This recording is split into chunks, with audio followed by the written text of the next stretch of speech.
നമ്മളൊക്കെ ഒരുമിച്ച് കൂടിയിട്ടുള്ളത് തൊപ്പിൽ സുഹൃത്തുക്കളുടെ ചാരിത്താണ്. അന്ത്യവിശ്രമം കൊള്ളുന്ന ഇറാഖ് എന്ന് പറഞ്ഞതായുള്ള റാണി നൂർജഹാൻ ഉമ്മയുടെ ചാരത്താണ് നമ്മളൊക്കെ ഒരുമിച്ച് കൂടിയിട്ടുള്ളത്. ഉമ്മയുടെ ചാരത്തിൽ വെച്ച് ചെറിയ മുഴുവൻ മതങ്ങളും അല്ലാഹു ഞങ്ങളിൽ നിന്ന് കബൂൽ ചെയ്യുമാറാകട്ടെ, സ്വീകരിക്കുമാറാകട്ടെ. നമ്മുടെ സിയാറത്ത് അല്ലാഹു നല്ല സാലിയായ അമലിൽ അല്ലാഹു ഉൾപ്പെടുത്തുമാറാകട്ടെ.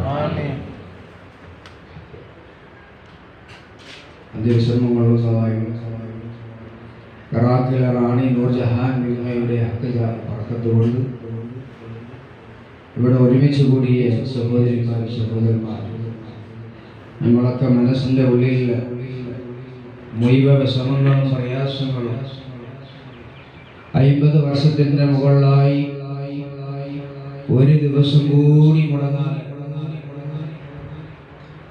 റമദാൻ മാസം മാത്രം വൈകിട്ട് വലിയ പെരുന്നാളും ചെറിയ പെരുന്നാളും അങ്ങനെ 32 ദിവസം ഒഴികെ വർഷത്തിൽ 333 ദിവസവും ഹബീബായ തങ്ങളെ വിളിച്ചുകൊണ്ടേ ഒരേ മജ്‌ലിസ് ഇന്ത്യ രാജ്യത്ത് തന്നെ എവിടെയുമില്ല. തമിഴ്നാട്ടിൽ ഏറുപതി സുഹദാക്കളുടെ ശഹീദായ പുണ്യഭൂമി കഞ്ഞിപ്പള്ളി ദർബാർ മജ്‌ലിസിൽ വെച്ച് ദിവസവും തങ്ങൾ വിളിച്ചുകൊണ്ടിരിക്കുന്ന മധുക്ക് ചൊല്ലിക്കൊണ്ടേയിരിക്കുന്ന അത് കഞ്ഞിപ്പള്ളി ദർബാർ മജ്‌ലിസ് മാത്രമാണ്. ഈ പുണ്യ മജ്‌ലിസ് അല്ലാഹു എന്നും ഖിയാമത്ത് നാൾ വരെ നിലനിർത്തി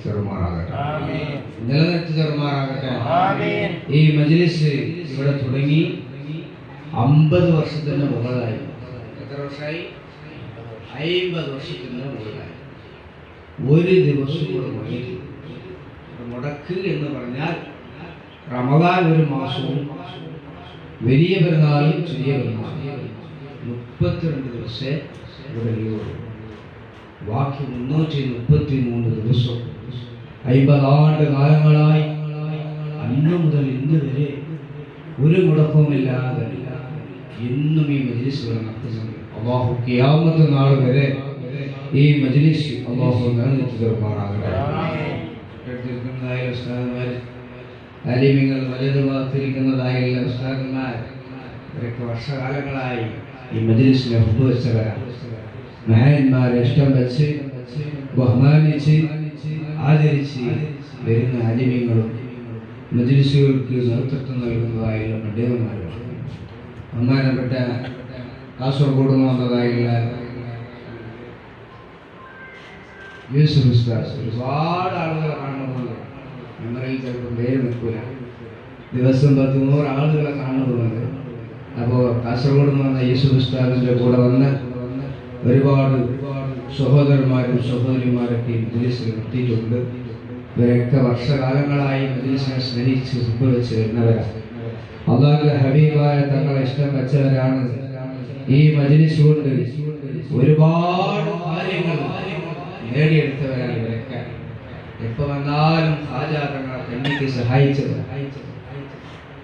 ഖാജ തങ്ങളുടെ കഞ്ഞി ഒന്നാമതായി കൊടുക്കുന്ന സ്ഥലം ഒന്ന് രാജസ്ഥാൻ, രണ്ടാമതായി കഞ്ഞി വെക്കുന്ന സ്ഥലം ഇന്ത്യയിൽ അത് തമിഴ്നാട്ടിൽ ഏർവാടി സുഹദാക്കളുടെ ശഹീദായ രക്തത്തിന്റെ മണ്ണിൽ അത് കഞ്ഞിപ്പള്ളി ദർബാറിലാണ്. കഞ്ഞിപ്പള്ളി സുഹദാക്കളുടെ ചാരത്താണ്. എൻ്റെ ഉപ്പക്ക് പാപ്പക്ക് ഇവിടെ ഓർഡർ കിട്ടി. 50 വർഷത്തിൻ്റെ മുമ്പ് ഇവിടെ കഞ്ഞി വെച്ച് കൊടുക്കാൻ നിർദ്ദേശം കിട്ടി. അങ്ങനെ ഖാജ തങ്ങളുടെ പേരിൽ ഇവിടെ കിട്ടുന്നതായില്ല. ഈ കാണുന്ന നേർച്ചപ്പെട്ടിൽ കിട്ടുന്ന മുഴുവൻ കാശും കയ്യിൽ കിട്ടുന്നതായില്ല കാശുകൾ കൊണ്ട് ഖാജ പാപ്പൻ്റെ പേരിൽ കഞ്ഞി വെച്ച് കൊടുക്കണമെന്ന് നിർദ്ദേശം കിട്ടി. അന്ന് തുടങ്ങിയ മജ്‌ലിസാണ് ഇന്നും ഇവിടെ നടത്തുന്നത്. ഇൻഷാ അല്ലാഹ് ഈ കഞ്ഞിക്ക് വേണ്ടി നമുക്ക് നല്ല സംഭാവന കൊടുക്കണം. ഒരു ദിവസത്തെ കഞ്ഞിക്ക് ഇവിടെ ഒരുപാട് ചെലവല്ല. ആകെ 2500 2500 നിങ്ങൾ കൊടുത്താൽ ഇവിടെ പച്ചക്കറി കഞ്ഞി വെച്ചു. 3000 രൂപ കൊടുത്താൽ മധുരക്കഞ്ഞി ഉണ്ട്. 4000 രൂപ കൊടുത്താൽ ആടിൻ്റെ ഇറച്ചി മട്ടൻ കഞ്ഞി ഇവിടെ ഉണ്ട്. നിങ്ങൾക്ക് ഏത് കഞ്ഞി വേണമെങ്കിലും ഇവിടെ വെച്ചു കൊടുക്കാം. ഇൻഷാ അല്ലാഹ് അല്ലാഹു ബറക്കത്ത് ചെയ്യുമാറാകട്ടെ. ഓരോ ദിവസത്തെ കഞ്ഞി നിങ്ങളൊക്കെ ഏറ്റെടുക്കണം. തങ്ങളെ ഹബീബായ തങ്ങളുടെ സലാത്തിൽ കൂടുന്നവർ ഒരു നേരത്തെ ഭക്ഷണം നിങ്ങൾ ഏറ്റെടുക്കണം. ഖാജാ തങ്ങളെ കഞ്ഞിക്ക് നിങ്ങൾ സഹായിക്കണം. അല്ലാഹു മഹാന്മാരുടെ ആ സുഹദാക്കളുടെയൊക്കെ തിരുനോട്ടം ഇറവിലും പകലിലും എപ്പോഴും എല്ലാ സമയങ്ങളിലും അല്ലാഹു നമുക്ക് നൽകി അനുഗ്രഹിക്കുമാറാകട്ടെ. അവരുടെ തിരുനോട്ടം നമ്മുടെ വീട്ടിലും നമുക്കും അല്ലാഹു എപ്പോഴും ഉൾപ്പെടുത്തി തരുമാറാകട്ടെ. അപ്പോൾ ഇൻഷാ അല്ലാഹ്